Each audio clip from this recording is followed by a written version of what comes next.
पाकिस्तान में घरेलू तशद्दुद से तंग आकर खवातीन की जानिब से खुदकुशी के केसेस अक्सर सामने आते रहे हैं, लेकिन खुदकुशी के मामला से मुताल्लिक कोई ठोस कानूनी फ्रेमवर्क ना होने की वजह से ऐसे केसेस में घरेलू तशद्दुद के जरिए खुदकुशी पर मजबूर करने वाले मुल्जिमान सज़ा से बच जाते हैं। ऐसे ही एक केस में एडिशनल सेशन जज कराची सेंट्रल डोम ने अहम फैसला दिया है, जिसमें कवानीन की अदम मौजूदगी के बायस मुल्जिमान को रिहा कर दिया गया। ताहम अदालत ने खुदकुशी से मुताल्लिक ठोस कानूनी फ्रेमवर्क ना होने पर तशवीश का इजहार किया है और हुकूमत से कहा है कि वो खवातीन के तहफ़्फ़ुज़ और ख़ुदकुशी के वाक़यात रोकने के लिए फ़ौरी तौर पर मौसर कवानीन बनाएँ। एडिशनल डिस्ट्रिक्ट एंड सेशंस जज कराची सेंट्रल डोम मिर्ज़ा तौसीफ़ अहमद ने यह फ़ैसला तहरीर किया है, जो gender based violence court Karachi central के प्रिजाइडिंग ऑफिसर भी हैं। 18 दिसंबर को जारी इस फैसले के मुताबिक मुद्दई मोहम्मद फैज़ान सिद्दीकी ने 16 सितंबर 2022 को रात 8:45 पर पुलिस स्टेशन ख्वाजा अजमेर नगरी में दफ़ा 154 के तहत अपना बयान रिकॉर्ड करवाया और बताया कि उसकी 32 साला बहन सबा अंजुम की शादी तकरीबन 7 माह पहले गुलजार अहमद के बेटे फराज अहमद से हुई थी और वो नॉर्थ कराची में अपने ससुराल में रिहाइश पजीर थी। मोहम्मद फैज़ान सिद्दीकी के बयान के मुताबिक 9 सितंबर 2020 को दोपहर के तकरीबन 2 बजे उसकी वालदा को मरहुमा के देवर शेरोज़ की मोबाइल फ़ोन कॉल मौसूल हुई, जिसमें उसने बताया कि सबा अंजुम ने अपने कमरे को अंदर से बंद कर लिया है। ये इतला मिलने पर मुद्दई अपनी वालदा के हमरा अपनी बहन के ससुराल पहुंचा और देखा कि पहली मंजिल पर वाक़े उसकी बहन का कमरा बंद था। उसने शेरोज़ की मौजूदगी में दरवाज़ा तोड़ा तो देखा कि उसकी बहन की लाश दुपट्टे के ज़रिए पंखे से लटकी हुई थी। मुद्दई ने मज़ीद बताया कि मरहुमा के कमरे से एक हाथ से लिखी हुई तहरीर भी मिली, जिसमें उसने अपने ससुरालियों की जानिब से किए गए तशद्दुद और जुल्म का जिक्र किया था। इस बात की तस्दीक पड़ोसियों ने भी की, जिन्होंने बताया कि मरहुमा के घर से अक्सर झगड़ों की आवाज़ें आती थी, इसलिए मुद्दई ने फराज अहमद और उसके भाइयों शेरोज़ और अयाज अहमद के खिलाफ FIR दर्ज करवाई कि उन्होंने उसकी बहन पर जुल्म किया, जिसकी वजह से वो खुदकुशी पर मजबूर हो गई। दौरान तफ्तीशी अफसर ASI ताहिर महमूद ने मुद्दई की निशानदही पर जाए वक़ुआ का मुआयना किया, तस्वीर ली और गवाहों के बयानात कलम बंद किए। तफ्तीशी अफसर को मुद्दई की जानिब से एक दरख्वास्त भी मौसूल हुई, जिसमें FIR में ताज़ीरात पाकिस्तान की मज़ीद दफ़ात शामिल करने की इस्तदा की गई थी। अपने आला अफसरान से हिदायत लेने के बाद मुद्दई को तिब्बी सबूत फराहम करने की हिदायत की गई, क्योंकि इजाफी दफ़ात ताज़ीरात पाकिस्तान घरेलू तशद्दुद एक्ट 2012 से मुताल्लिक हैं। ताहम मुद्दई यानी खुदकुशी करने वाली लड़की का भाई कोई तिब्बी रिपोर्ट पेश ना कर सका, इसलिए अपनी तफ्तीश, गवाहों के बयानात और मुल्जिमान से पूछगछ की बुनियाद पर तफ्तीशी अफसर ने दफ़ा 168 के तहत अपनी रिपोर्ट की मंजूरी आला हुक्काम से हासिल की और मुल्जिमान के खिलाफ ताज़ीरात पाकिस्तान की दफ़ात के तहत चालान पेश कर दिया। इसके बाद अदालत ने प्रोसिक्यूशन, मुल्जिमान के वकला और दीगर के दलाइल और केस की तफसीलात बताने के बाद फैसले में 4 निकात उठाए हैं और फिर इन निकात के तफसीली जवाब दिए हैं। पहला नुक्ता यह है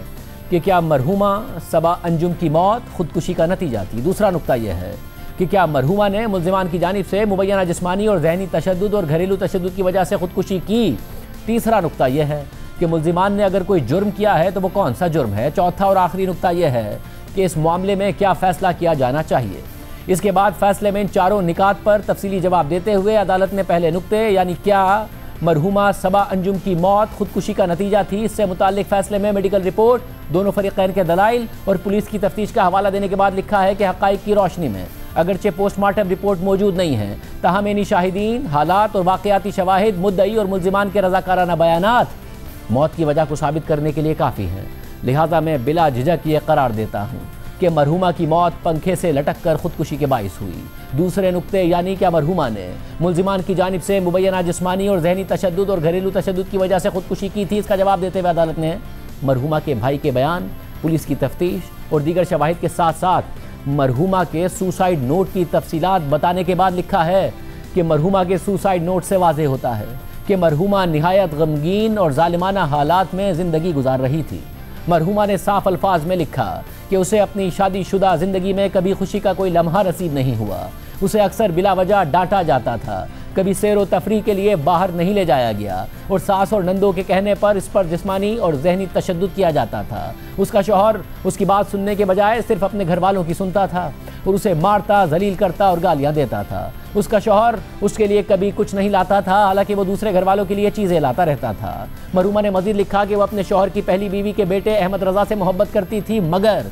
ससुरालियों ने अहमद रज़ा को इस रिश्ते को मानने की इजाज़त नहीं दी और उन्हीं के कहने पर वो भी उसे मां तस्लीम नहीं करता था। मरहुमा ने यह भी इल्ज़ाम लगाया कि उस पर मुसलसल झूठे इल्ज़ामात लगाए जाते थे और अक्सर अपनी गलती ना होने के बावजूद वो माफ़ी मांगती रहती थी। मरहुमा ने अपने ससुरालियों को लालची लोग करार दिया जो दीन को अपने फ़ायदे के लिए इस्तेमाल करते थे मगर खुद उस पर अमल नहीं करते थे। उसने ये भी लिखा कि उसके वालिदैन ने माली मजबूरी की वजह से उसकी शादी कर दी। मरहुमा ने यह भी लिखा कि अगर उसके वालिदैन ने दोबारा सोचा होता तो वो उसकी शादी इस शख्स से कभी ना करते। मरहुमा ने अपने आखिरी नोट में मजीद लिखा कि उसने जहनी और जिस्मानी हर किस्म के जुल्म बर्दाश्त किए और डिप्रेशन में मुब्तला हो गई, लेकिन ससुराल छोड़कर नहीं गई क्योंकि उसे डर था कि बगैर कसूर के भी उसको कसूरवार ठहरा दिया जाएगा और उसके वालिदैन भी उसे वापस कबूल नहीं करेंगे। उसने कोई शिकायत दर्ज नहीं करवाई, इस उम्मीद में कि एक दिन उसके ससुराली ये समझ जाएंगे कि वो अपना घर बचाने के लिए ये सब कुछ बर्दाश्त कर रही है। मगर उसने अफसोस के साथ लिखा कि ना तो उन्होंने ये बात समझी और ना ही समझना चाहिए।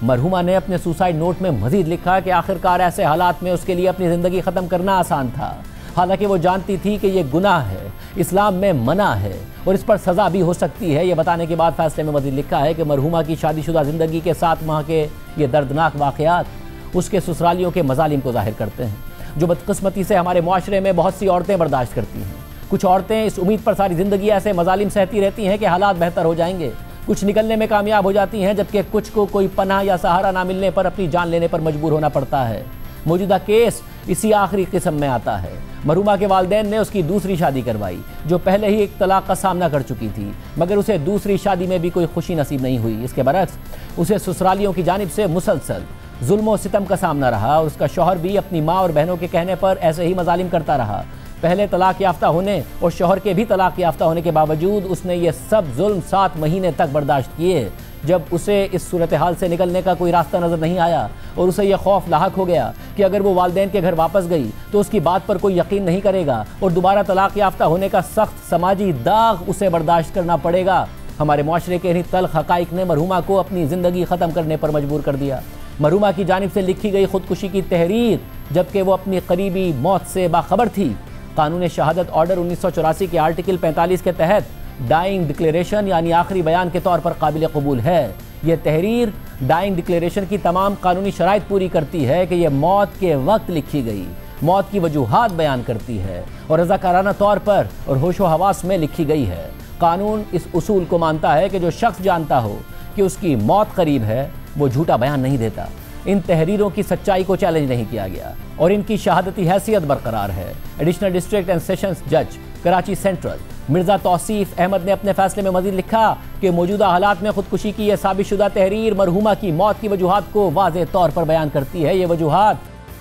उसके ससुरालियों के अफ़ाल और कोताहियों से पैदा हुई और ख़ास तौर पर उसके शौहर की वजह से जो उसे इन मजालिम से बचाने में नाकाम रहा। हालांकि वो मुलाजमत पेशा था और माली तौर पर इस काबिल था कि अपनी बीवी और बच्चे के लिए अलहदा रिहाइश का इंतज़ाम कर सकता, मगर उसने ऐसा नहीं किया और मरहुमा को इसी हॉस्टाइल माहौल में रखा जिसने आखिरकार उसे खुदकुशी पर मजबूर कर दिया। शौहर की जानिब से तहफ़्फ़ुज़ फराहम ना करना और जुल्म के अफ़ाल उसकी ज़िम्मेदारी को साबित करते हैं, जैसा कि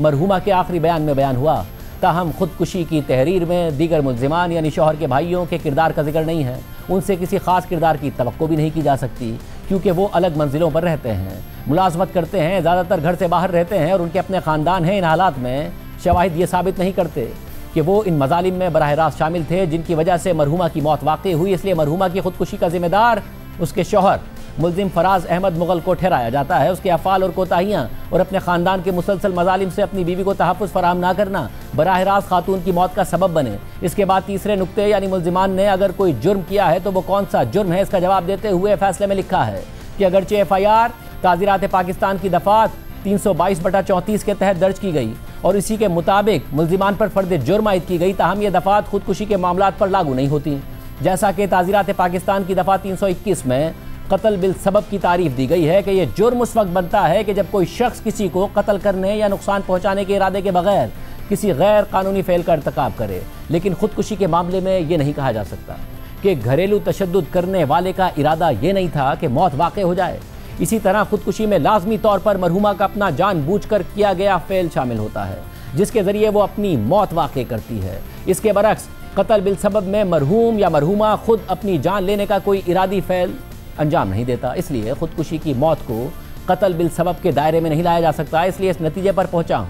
कि मरहुमा ने अपने शौहर यानी मुल्ज़िम फराज अहमद मुग़ल के अफ़ाल और कोताहियों की वजह से खुदकुशी की। ताहम ये एक निहायत तशवीशनाक बात है कि पाकिस्तान में ऐसा कोई मखसूस कानूनी मौजूद नहीं है जो किसी शख्स को कानूनी तौर पर इस बात का जिम्मेदार ठहराए कि वो किसी दूसरे की खुदकुशी का सबब या वजह बना, जबकि हमारे पड़ोसी मुल्क भारत में खुदकुशी में मदद या खुदकुशी पर उकसाने वाले शख्स को इंडियन पीनल कोड की दफ़ा 306 के तहत काबिल सज़ा करार दिया गया है, जिसके मुताबिक अगर कोई शख्स खुदकुशी करे तो कोई भी ऐसी खुदकुशी में मदद या उस पर उकसाने का मुर्तकिब हो उसे ऐसी कैद की सज़ा दी जाएगी जो 10 साल तक हो सकती है और उस पर जुर्माना भी आयद किया जा सकता है। इसके अलावा इंडियन पीनल कोड में दफ़ा 498A के तहत शौहर, उसके रिश्तेदारों या किसी भी शख्स की जानिब से शादीशुदा औरत पर जुल्म करने के लिए भी सज़ा मुकर्रर है जो शौहर या उसके रिश्तेदारों के जुल्म को जुर्म करार देती है। इस दफ़ा को कई मुकदमात में इन हालात से निमटने के लिए इस्तेमाल किया गया है जहां घरेलू जुल्म खुदकुशी का सबब बनता है। एडिशनल डिस्ट्रिक्ट एंड सेशंस जज कराची सेंट्रल मिर्ज़ा तौसीफ अहमद ने अपने फैसले में मजीद लिखा है कि अगरचे सिंध में घरेलू तशद्दुद से रोकथाम और तहफ़्फ़ुज़ का एक्ट 2013 मौजूद है जो घरेलू तशद्दुद को जुर्म करार देता है, ताहम यह कानून ऐसे हालात को कवर नहीं करता जहाँ ऐसे तशद्दुद के नतीजे में खुदकुशी वाक़या हो जाए।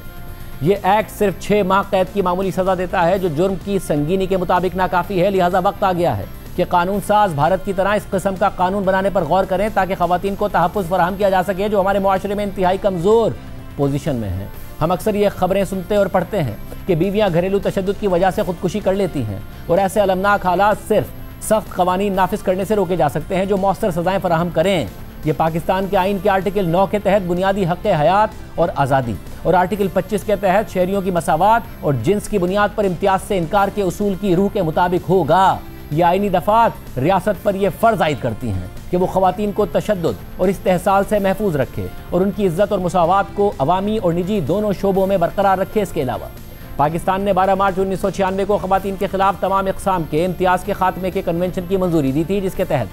बैनुल-अक़वामी तौर पर पाबंद किया गया कि ख़वातीन के खिलाफ डिस्क्रिमिनेशन यानी इम्तियाज़ के तमाम तरीक़े ख़त्म किए जाएँ और कानून और अमल में मुसावात यकीनी बनाई जाए। ये कन्वेंशन रियासती फ़रीक़ैन पर यह जिम्मेदारी आयद करता है कि वह ख़वातीन को तशद्दुद, इस्तेहसाल और इम्तियाज़ी सलूक से तहफ़्फ़ुज़ फराहम करने के लिए कानूनी, अदालती और इंतज़ामी इक़दाम करे उन मामलात के साथ जो ख़ानदान के अंदर पेश आएँ। ये कन्वेंशन हुकूमतों पर यह लाजिम करता है कि ख़वातीन के हक़ ज़िंदगी, इज़्ज़त और तहफ़्फ़ुज़ को यकीनी बनाए और जहाँ इन हुकूक़ की खिलाफ वर्जी हो वहाँ मुनासिब इक़दाम फराहम करे। ख़वातीन के खिलाफ तमाम इक़साम के इम्तियाज़ के खात्मे के कन्वेंशन की मंजूरी और आइन के आर्टिकल 9 और 25 के तहत पाकिस्तान ने यह कानूनी जिम्मेदारी कबूल की है कि वो अपने मुल्क की कवानीन में इस्लाहात करेगा ताकि जिन्स की बुनियाद पर होने वाले तशद्दुद से तहफ़्फ़ुज़ फराहम किया जा सके और ऐसे अफ़ाल के लिए मौसर सज़ाएँ मुकर्रर की जाएँ जो ख़वातीन को खुदकुशी जैसे इंतहाई इक़दाम पर मजबूर करते हैं। घरेलू तशद्दुद की वजह से खुदकुशी में मदद को जुर्म करार देने की मखसूस शिक ना होना पाकिस्तान के आइनी ज़मानतों, बैनुल-अक़वामी वादों और मुल्क के कानूनी निज़ाम के दरमियान एक संगीन खला को ज़ाहिर करता है। इस खला को पुर करना ज़रूरी है ताकि पाकिस्तान ख़वातीन के खिलाफ तमाम इक़साम के इम्तियाज़ के खात्मे के कन्वेंशन के तहत किए गए अपने वादों की पासदारी करे, आइनी हुकूक़ मसावात और शख्सी तहफ़्फ़ुज़ को बरकरार रखे और ख़वातीन के तहफ़्फ़ुज़ के आलमी मयार के मुताबिक अमल करे। ताहम जब तक ऐसा कानून नाफिज नहीं होता अदालतें महदूद हैं। मौजूदा केस में भी अदालत मजबूर है कि वह यह करार दे कि मुल्ज़िमान ने ताज़ीरात पाकिस्तान के तहत कोई काबिल सज़ा जुर्म नहीं किया। इसके बाद अदालत ने चौथे और आखिरी नुक्ते का जवाब देते हुए मुल्ज़िमान को बरी कर दिया।